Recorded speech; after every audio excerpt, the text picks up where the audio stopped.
Hey, what's up, everybody? Bloodman FT here, and today we are going to be doing our second part review to Trails of Cold Steel 1 and a bit of my first impressions of Trails of Cold Steel 2. Now, as it implies, and the title will imply as well, I beat Trails of Cold Steel 1.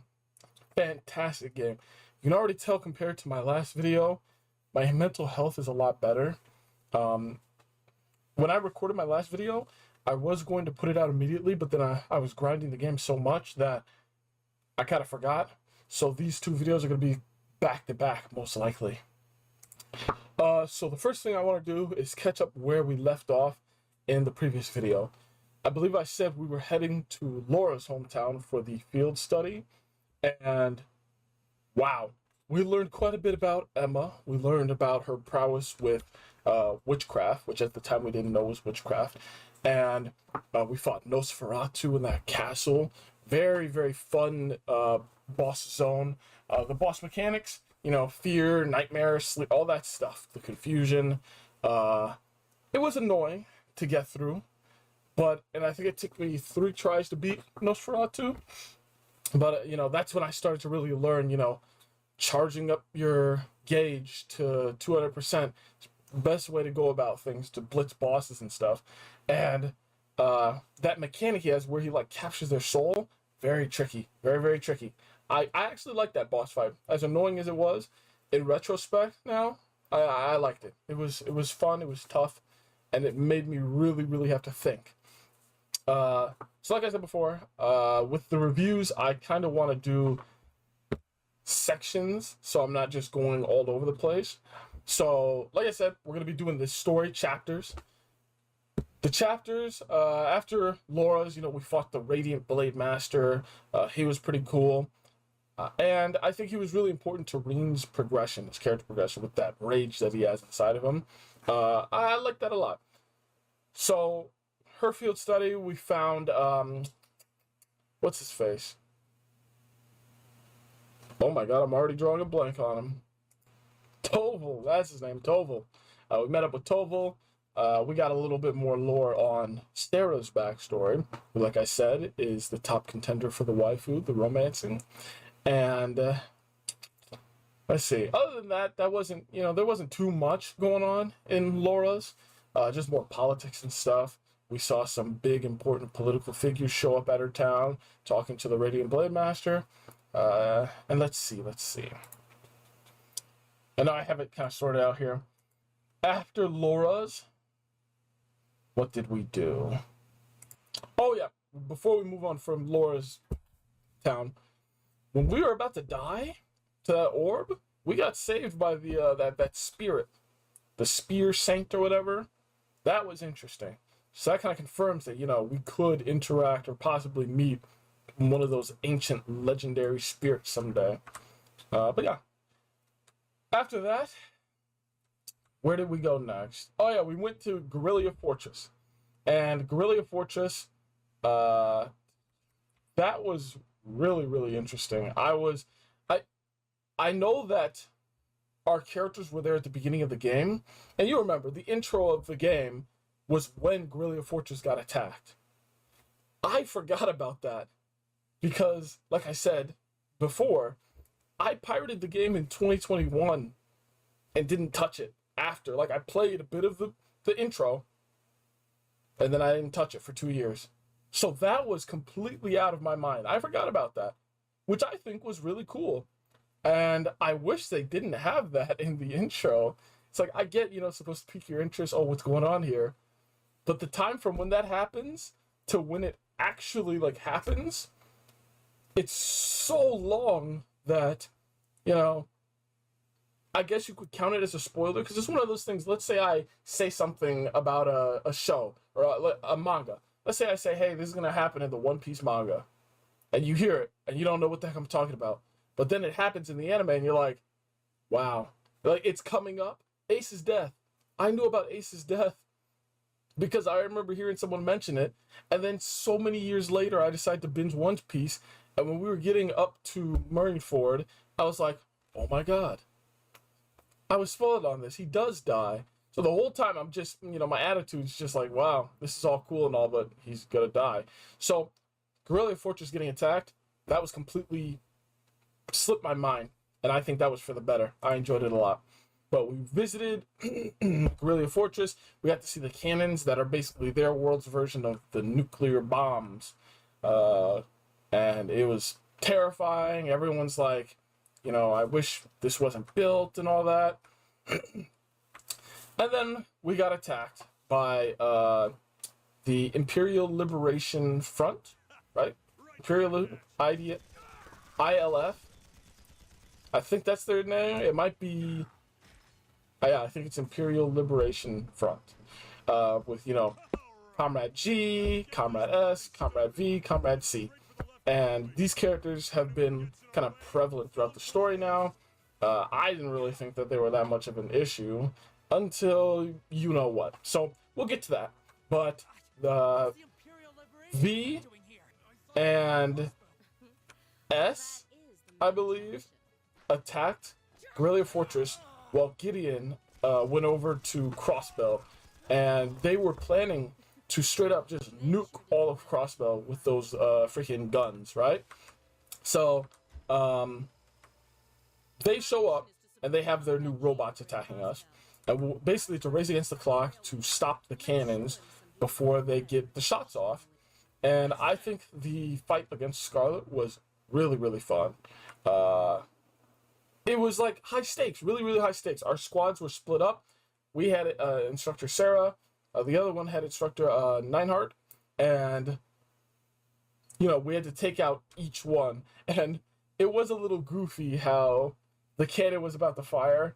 And then it was like, oh, they put blanks for the first one. I like that. That straight up saved everyone. It was goofy, but it was realistic. It was like a nice little safety feature. So we get there. We get ready to fight Scarlet. My favorite, well, not my, I guess it is my favorite song, but Belief blasts. It's like, all right, baby, it's time. It's time for a boss fight. And we kind of blitz her, to be honest. I think the majority of my ult gauges were charged to 200%. So, it didn't take much to kill her. But I think it was a lot of fun. Scarlet, very interesting character. Hey, you know how I am. It's the maturity right there. But she's really cool. I like her eye patch. It's very sick.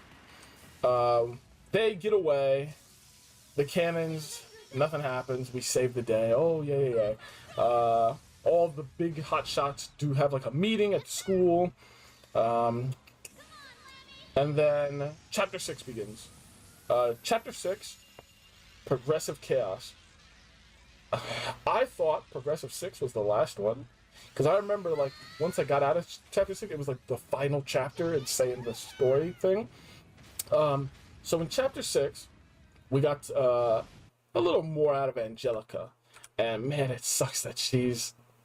I mean, she's a Giga Chad for the ladies. She's definitely a Giga Chad. She pulls all the girls, but I wish she was one that we could pull. But, that's besides the point. She's really cool. I like her fighting style. When we trained against her in one of the side quests, I realized that she is built different. And every time I got a chance, free point, I'd go looking for Instructor Sarah. Always made sure I spent it on her. We had the festival coming up, and that's where Crow was telling us, oh, hey, me, Angie, freaking, Toa, and... oh my god. I forgot our boy's name. I'm sorry, you guys. Big boy. The guy who literally, like... oh my god, I forgot his name. No shot. Whatever, he's the homie. And he put us on to doing a performance. Like a rock music thing. Or not a rock, but like singing for the festival. So that sparked that up. And then I remember Crow and Milliam were added to our teams. Like I said in the last video, and they are so much fun to play. We fought Instructor Sarah again. She was like, you guys might be able to do it now. And after taking on our whole class, she was like literally on her back. And I think she was probably like maybe crying straight up. Like, she was proud of us. She wasn't hurt in the slightest. She got back up immediately. But she was, like, lying on the ground as if something happened. Then Prince Oliver pulls up with his giant red freaking flying machine. And he takes us on a cruise. And he uses the Courageous to fly around the country to basically show every single nation, hey, let's not do this. Let's not fight, because I have the advantage. Look at what I got, dude. Look at this. What are you going to do against it? What are your nuclear cannons going to do against my freaking airship, dog? Nothing. Laura's father, the Radiant Blade Master pilot. That's sick and cool. And then we get ready to go to our last field study, I believe, which is Rower. The industrial metropolis, where Laura's family is. Laura. Elisa. We meet Elisa's mom and all that. You know, she's not very... she's nice, but, like, very busy. Kind of neglectful, but she has her duties to do. And we get more out of Sharon, which I think is very cool. I didn't mention Sharon in the last video. Sharon is awesome. Hey. Sarah, Sharon, and one more that I'll get to in a second. So when we get here, Claire, that's the one I mean. Claire is like, yo, pull up, Ree. Pull up. Come on. It's late at night. Sneak out. Come visit me in the bar. And we pull up to the bar. We try to go. Fee tags along. And I'm like, God, Fee, how are you going to get in the way like that? But we pull up to the bar. There's Claire wearing that. Oof, that... very, very different from the normal uniform that she wears. And, I mean, listen, guys. I mean, Claire's just built different. Y'all already know. Sarah, Claire, Sharon, and they're all incredibly powerful. But yeah, we pull up. She gives us some info, some juicy info about the tensions building up. You know, we're very, very close to a war breaking out, and that's obvious. So then, obviously during this time, our team, we lost Milliam. She was on the other team, which sucked. Because I'll tell you right now, Milliam is definitely one of my favorite characters. Like, her kit is just so freaking versatile. It's so good. And I always feel like I'm at a major disadvantage when Milliam can't be selected. Whenever I can bring her in anywhere, I bring her all the time. So the factory goes up in smokes. We fight one of the robots in there. Claire scolds us, blah, blah, blah. We talk to Elisa's mom. They have their heartwarming little thing. Elisa's like, I promise I'll take over. I'll show you I can do it, yada, yada, yada. We go into the mines after getting Elisa's mom's permission. We get a key to go into the mines where the tensions are rising between the two police groups. And that's when we fight Vulcan, Comrade V, and holy crap. Did I say Comrade S earlier? I meant to say Comrade V.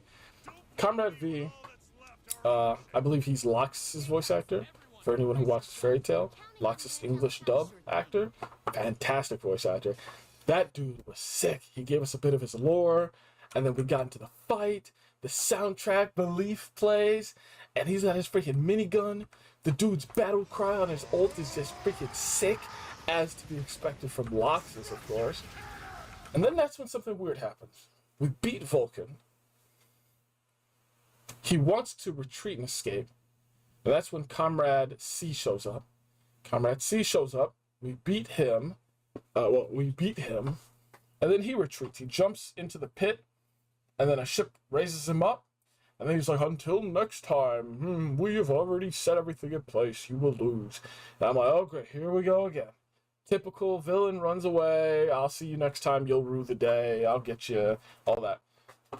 A sniper shoots the vehicle, and it falls down and crashes and explodes. Now, personally, at this time, they were hyping up Sharon a lot with her background, so I thought Sharon had sniped him and literally killed them. I was like, whoa, no shot, that just happened, right? Sharon? And then later, Sharon pulls up and looks at the sniper. She's like, I don't even recognize where this is from. And I'm like, wow, okay. So she and Claire were doing investigations, and I was like, okay, it wasn't Sharon. All right. So that has my, interest peaked, but I already knew something was bad because the world was celebrating it. They were like, "Oh my God, we got medals and all that for defeating the terrorist group, the terrorist organization. Look at them, they did great." I was like, "Dude, they're not dead. No shot. Absolutely no shot." And everyone's guard was let down because of what happened in the mines. Angelica was expelled. I was like, wow, that really freaking sucks. But thankfully, she gave us her bike, which did come in clutch later. It was a bit of a time skip, like a mini time skip. I think it was like a month because we skipped one extra field study. And it was time for the festival. And I believe this was like the final chapter. The final chapter did drag on, in my opinion. It dragged on a lot, but it makes sense for what it was dragging on and to build up for. So we see that blue bird on the lamppost on our way back from getting all the uniforms for the festival. And I tried it with different characters to see their reactions to it. And, well, I did pick Emma first to go with me to pick up the outfits. And her reaction was crazy. She was like, "What? A blue bird? Oh, where?" Oh, crap. Hold on. My chair's going down. I think the freaking cylinder's broken. There we go. Now I'm back up. Time to buy a new chair. She chases after the bird, and then Misty comes around the corner talking to us. Now, at this point, I didn't know who she was. Her real identity. It's going down again. But I knew it was really suspicious that, the bluebird distracts Emma, and then all of a sudden she comes around the corner. It's like the scene in Hunter x Hunter, early Hunter x Hunter, when Gon and Killua are talking on the airship. Netero comes around the corner. He's like, let me test him. Sends out the killer intent and then appears around the other side. That's what I got from this scene. But yeah, we were setting up for the festival. Everything was getting ready. I tried with a bunch of different characters. Million was so freaking cute in the sidecar. Like, oh my God, dude, she's so great. Such a cute character. And then, let's see. Yeah, final chapter. Final chapter started here, actually, put to the test. It's time for the festival. We get our tickets to spend time with people. I spent every single ticket on Sarah, and it was worth it. Every single ticket. But actually, I think I spent the last one on Elisa because I literally maxed out Sarah then. But basically, every single ticket was on Sarah. It was so worth it, dude. The dates were so worth it. I did horse riding. That was fun. Very nice and easy. Then I played cards, and I had to beat Sharon in Blade. That took 7 tries, bro. 7 tries. But it was worth it. And then we went to the planetarium inside of, like, the garden. That was the best one. Hands down, the best one. So romantic, dude. Sarah's great. And I will get with her eventually. I don't know if that'll happen in the second game, third, or fourth, but it will happen. So then the time has come. Flashing. The time has come. Like, what the heck? Your destiny, Reen. And then we see the bluebird again. I'm like, okay, now something's happening. The bell's going off to the old house. The house that we go into every month to investigate, going deeper into it like it's freaking Tartaros in Persona 3. Well, that's the opposite. We go in, it's like, release the 6th lock, the time has come. We go into the realm of the Great Shadow. That was probably one of the coolest zones in the game, by far. And it was very, very cool. Very tough enemies. I had a good time. And that is where I got to get the most adorable freaking battle results screen. So you guys already know. The battle results, that's when, either your characters are like, all right, the battle is won, we've won. Or sometimes if you beat someone in a link, they'll, dap each other up or high five, And dude, the freaking Elliot and Milliam interaction. Don't you think that was kind of overkill? No such thing! My heart, I was like, holy crap, that is so cute, dude. Milliam is so freaking adorable. But I'll tell you guys my top characters eventually. I'm still in the story section. So we're fighting through it, and once we get to the depths, that's where we fight the Ashen Power, Loa Erebonius. Loa Erebonius. I was like, oh dang, they busted out the Souls music and everything. That's also where I saw the coolest attack in the entire game, where he puts the orb and then he brings down another one and it just... That was sick, dude. That was so sick and creative. But yeah, it took me 3 tries to beat him. And I got extremely lucky on the last one. And I believe that's when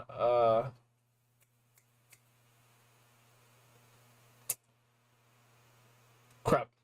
The oh god, what am I forgetting? Oh, George. George is the name of Big Boy. We go into the depths and it unlocks the this giant mecha. I'm like, okay, a mecha. Gee, I wonder if that's destined to be ours. Because who else would pilot this freaking Gurren Lagann? But they're doing tests on it, running investigations and all that. And we're doing, the festival at the time. We get ready to do the performance. Man, they dripped all the characters out, dude. The men, the women, everyone was dripped. And it looked great. The song, I'll try to put it in here in the video. Freaking Eustace and Machias somehow made that entire song with their mouths. Very impressive, guys. Very impressive. Their mouths were moving, but I heard no lyrics. I loved it, though. I thought it was kind of funny, though.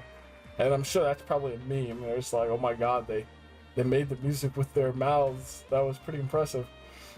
But we go to the bonfire, and that's when our boy, Crow, finally gives us our 50 Mira back. I completely forgot about it, to be honest. I forgot about it. And bro was being sussy at that time.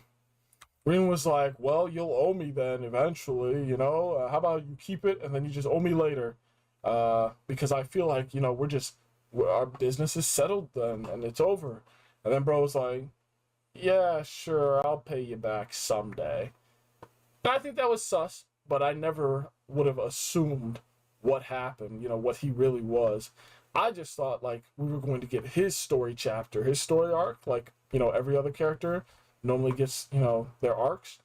And I was like, okay, he's depressed about something. Let's get this going. Come on, Crow, what's up? And we have our dance.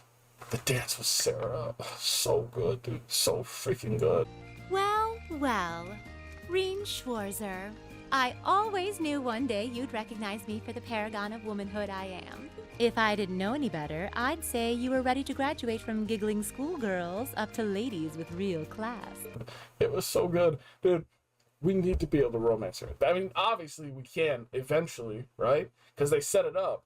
There's no way I'm going to go through 4 games trying to get this and not get it, So, the dance was fantastic. I loved it a lot. Our freaking sister is very weird. I mean, listen, she's wholesome and all, but girl, find you what? She's 15? Come on, dude. That's so weird. Trails, what are you doing, man? If someone is actually interested in it, and it's incest, bro. Oh, no! Stop it! Stop it! Speaking of which, her friend, the princess, she invited us to dance with her the next year, so I'm guessing that might happen in Trails too. I'll dance with her, sure, why not? Shoot. Bro, you can get freaking married into the royal family? Are you serious? Oh, actually, I guess that's not possible anymore because of what. But, towards the end of the event, the night bonfire dance, Claire's like, yo, it's off, bro. It popped off. Someone let the gun go off. It's over now. We're done for. And then that's when we get news that Garelian Fortress has been annihilated. Completely annihilated. And when I read that, I was like, whoa, what? That place was destroyed, of all places? So we knew that, there's someone out there who's powerful, very strong. And let's see. We go down to the basement, see Milliam staring at the Ashen Knight. And I was like, oh, she might have some lore with it, backstory. And she was like, I think that's important to my mission. But this is when it really gets important. And I'm going to try to drag this out so I can explain with the video, because I recorded it. It was hype. The Emperor was giving his speech, and Misty was commentating on it over the radio. Everyone in Class 7 was listening to it. Sarah was there too. And while we're there watching it, that's when the attack begins. And I realized that straight up, like, Attack on Titan kind of ripped off of this in a way. Or maybe they ripped off of AOT. Either way, it was literally the same as AOT, where Bro was about to declare war because they blamed Crossbow, I believe, right? Crossbow wanted their independence, and then all of a sudden this gets blown up, and they're like, it's Crossbow, obviously. And also they had those weapons that could have destroyed Crossbow, so the tensions were already high. So Emma hears Misty's voice, and she's like, wait, that's who I've been searching for. Why didn't you guys tell us? And she and Celine look so confused. And then everyone's like, huh? What? What's happening? And she's like, oh, the Chancellor's standing, or not the Emperor, sorry, the Chancellor. Chancellor's standing there. He gives a speech, and he's about to declare war. And then the unthinkable happens, my boy. And I'm sitting there like, oh my freaking God. You can tell something's about to happen. And then Sarah turns and she's like, Milliam, what are you doing? And I'm like, what? What's Milliam doing? I was like, is she about to bust out Lammy and freaking clap all of us? But no, she's on her phone. And she's like, oh, wow, he actually outplayed us. We got bodied. And I was like, what is she talking about? And then she's like, well, I guess Crow did it. Because Crow had disappeared after that bonfire. And I was like, what? At first, I'd only thought maybe Crow could have been part of that thing. But then when Sarah said, when she said Comrade C, I was like, oh, no shot, it was Crow. That was his angle. Crow! Comrade C! I was like, no shot! That was one of the best twists I ever seen. Like, I was literally sitting there in chills, like, whoa! My jaw dropped. And that was just great. So, the intelligence division was trying to, they were trying to, oh, whoa, the words just left my mind. They were trying to figure out who it was, and they realized it was Crow, but it was too late. And then everything starts to add up with the cave-in. He disappeared, and then he reappeared. It explains everything. And then he sits on top of that freaking roof. The Chancellor's about to declare war. And then Crow, he says his famous line. I think it's famous. Let me put it up here. Say the famous line. Go finish your speech in hell. Go finish your speech in hell. Boom. Pulls the trigger. Mink. Bro's heart is gone. Bro got freaking gouged out like a donut. Look at him. Look at him. Oh. This damage different. Ah. So Bro gets gouged out. And he's dead. And then Claire pulls up on Crow, and we realize that it is Crow. She shoots his helmet off, and I was like, "Wow, dude, he really played like an idiot to fool us," and it worked. And then Misty is like, "Yeah, we're not done, dog."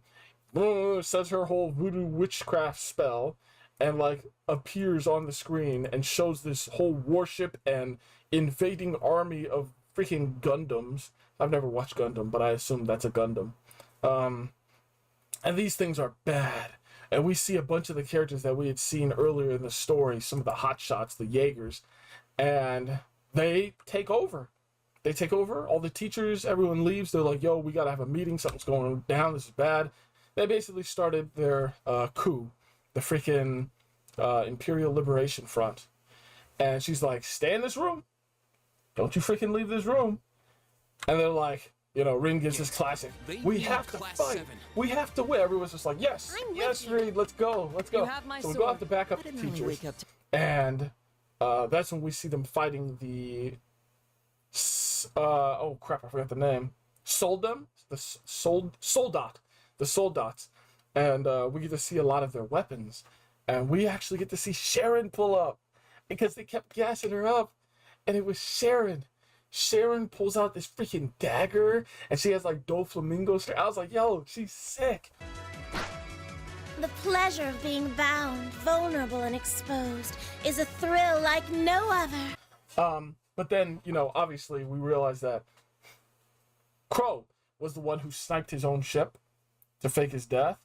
which I think was just fantastic. I never, like I said before, I thought it was Sharon who sniped them, but it was Crow who faked his own death to make them drop their guards for this day. So we go out and fight a Soldat, and Scarlet's there. I got bodied pretty bad. This was hard. This was really, really hard. But then we called in the Ashen Knight, and man, I like those mechanics. Those mechanics are really cool. I really, really like it. And I'm glad that we get to fight more and more. But just when we think we're wrapping things up, Crow pulls up in his, and he has his own unique one too. That is a problem. We fight him, we win, and then Crow does like some crazy awakening, and then he one-shots us. And then it's like, Celine's like, bro, you have no power. This is done. You're gonna die. And that's when Class 7 does what... I love them for this, dude. They stood in front of us to protect us. And they were like, go, escape. We'll be fine. You can't die. And, you know, Reen being the awesome main character that he is, it's like, no, I'm not leaving you guys. No shot. But Celine makes it so that we leave. Which kind of sucked, but it is what it is. So, we escape, and that is the end of the game.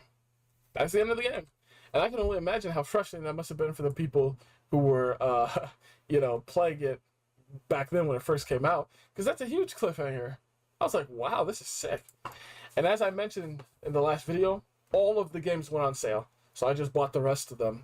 So I instantly went on to 2. But yeah, before I go into my first impressions of Trails 2, because I am in Chapter 1 of it still, and Chapter 1 is dragging on just like the end of Trails 1, which makes sense, that's fair. My characters. My top 5 favorite characters from Trails 1 only. Crap. Yeah. Milliam. Sarah. Sharon. Claire.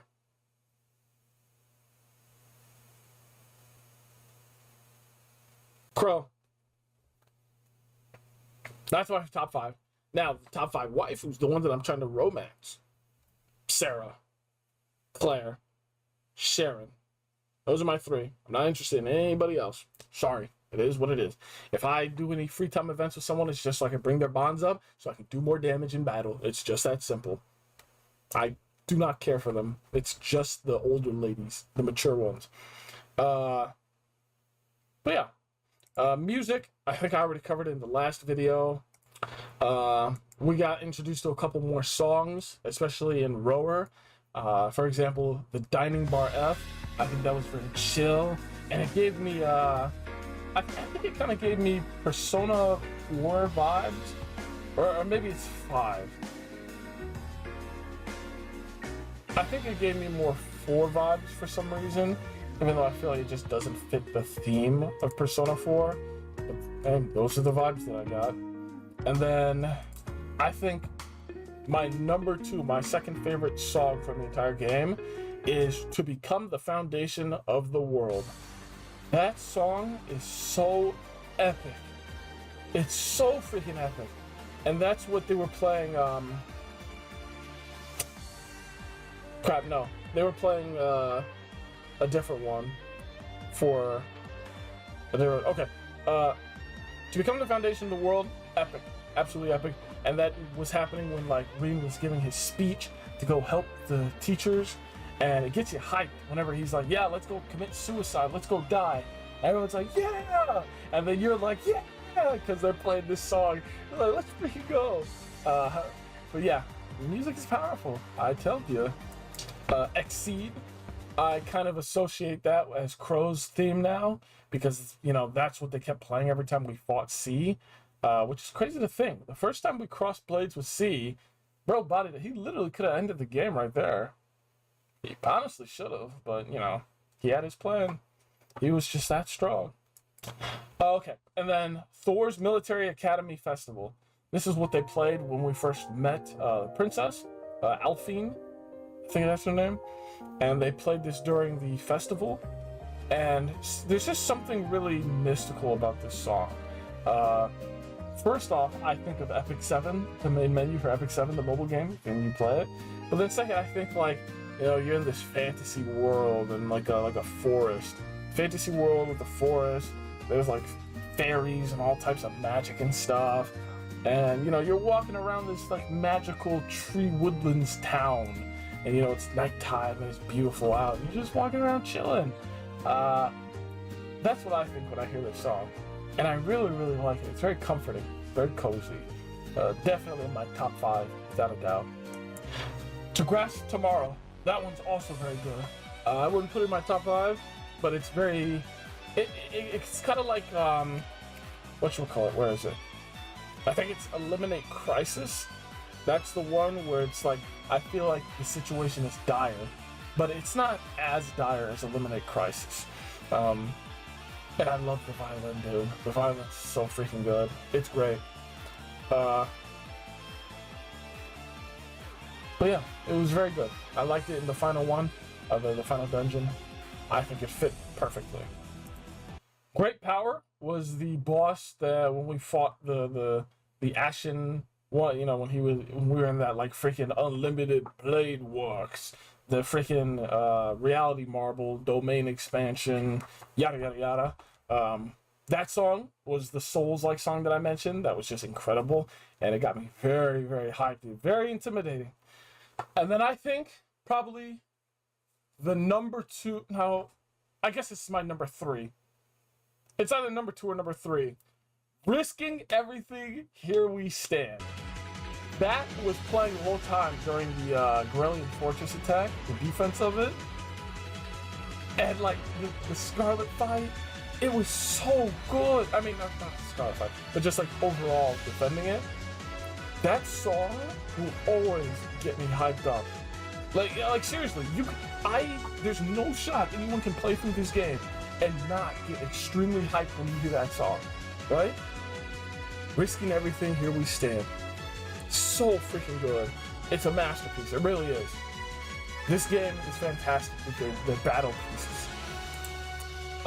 Machinery Attack. This is like, you know, the new freaking weaponry that the Imperial Liberation Front has. I'm gonna be honest, it's okay, but I always think about the freaking Fate. Like, if you guys know when Archer does the freaking unlimited blade works, like the theme, the music sounds exactly like Machinery Attack, and that just made me love it even more. Like, no criticisms at all. Like, I like it a lot. And then finally, actually, never mind. That's it. I was looking at Atrocious Raid, but I think it's pretty much the same as Risking Everything, Here We Stand, except Here We Stand is a lot more intense. So, yeah, those are my favorite songs from 1. And, yeah, I think I already mentioned the gameplay mechanics. I really liked Arcus a lot. I think, you know, just like Persona, it really, really rewards you for getting to know the characters with bonuses and like fighting advantages. And whew, sorry about that. My headset was on a little tight. Ouch. But yeah, on to Trails of Cold Steel 2. Trails of Cold Steel 2, we are basically doing a 1-month time skip, and all of our friends managed to escape when the Prince Oliver, clutched up and gave them an opening to escape from Crow, and they all went in groups of 3 and went all around the continent. And now our job is to go find them. So we start off with Celine and our new mecha. And crap, what's his name? I don't want to call him a mecha. I know he has a name. I need to remember it. Crap, I'm sorry. I can't find his name. I don't want to like look it up and get spoiled on anything. But I will get used to his name, I'm sure, by the time I do my next review video. So we have him. He needs to restore mana periodically. And we use him to fast travel around the continent to pick up our friends. Let's see here. So first we go and find, well, we're at our hometown. We meet our family again. Holy crap. Sorry about that.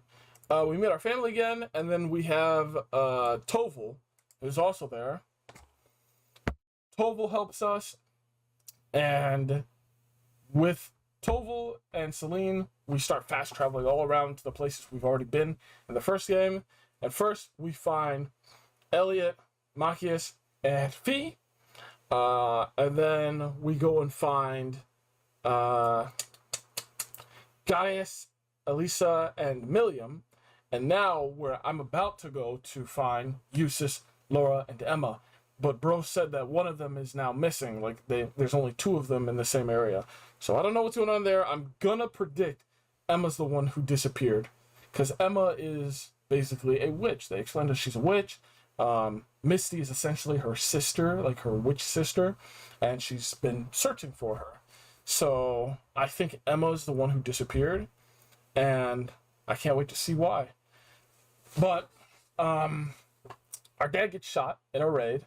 Jaegers pull up and they try to abduct what's her face? They try to abduct Alphen and our sister, and they fail. But then Misty pops up. She's like, "Oh, here's my bird, blah blah blah. Here's this girl with Aragetlim as well, like a freaking Milliam clone." And she kidnaps them, and then we get all pissed. We're like, "We will get you back. Stay right there. I'll come get you someday." But yeah, that's cute and all. We go, like I said, we go find Gaius, Elisa, and Milliam, where we go out to Gaius' hometown. You know, the war rages on. Everything is just terrible around the world. And we're building up our team again. Let's see. Oh yeah, Claire joins our team. Fantastic addition. She's very, very powerful. But I just dropped her in favor of Sharon now because I'm trying to build up Sharon's relationship too. But yeah, I think that girl is like part of Milliam's family because she has Orion in her name. But I don't think they know about their own history. So that's going to be interesting. But yeah, that's pretty much it for now. I'm very interested to see how this goes. Chapter 1 is dragging on, but that's because we're getting the teams back. Then I think everything will be back to normal. And then we have to beat, like, a lot of bosses, because they already set it up. We have the 2 Jaegers, who were, I wouldn't say friends with Fee, but basically family with Fee. Those guys are freaking built different, dude. They're tough. Like, I don't even remember the name. Oh, it's, Zeno and Leonidas. Dog, Leonidas' voice actor, that dude's tough. You know he's a brother. You already know he is, obviously. But yeah, they have some interesting weapons too. And we also got to see the entire fortress just completely gone. And I'm guessing it was due to one of the Ashen ones. Not Ashen ones, but... Sorry, I'm out of breath. I'm guessing there's more than the 2 mecha suits that I have and Crow has. And I'm guessing I'm going to say it wasn't Crow that blew up the fortress, Guerrilla Fortress. I'm going to say it's another one that we haven't seen yet. That's my prediction. Because there's more than meets the eye with this game. And I like that a lot. A lot of mysteries. A lot of cool stuff. But, yeah. This game, I'm going to be trying to go to romance either Sharon or Claire. Because we don't know where Sarah is. Where's Sarah, dude? I really want to find Sarah. She's probably the character I'm worried about the most. But yeah, I think I pretty much got everything out. Yeah. Loving the game. Whenever I get time off or free time, I'm playing it. Yeah. Hope you guys enjoyed the video. And the next time you get a review video from me is when we are done with 2 and into the first chapter of 3. Take it easy.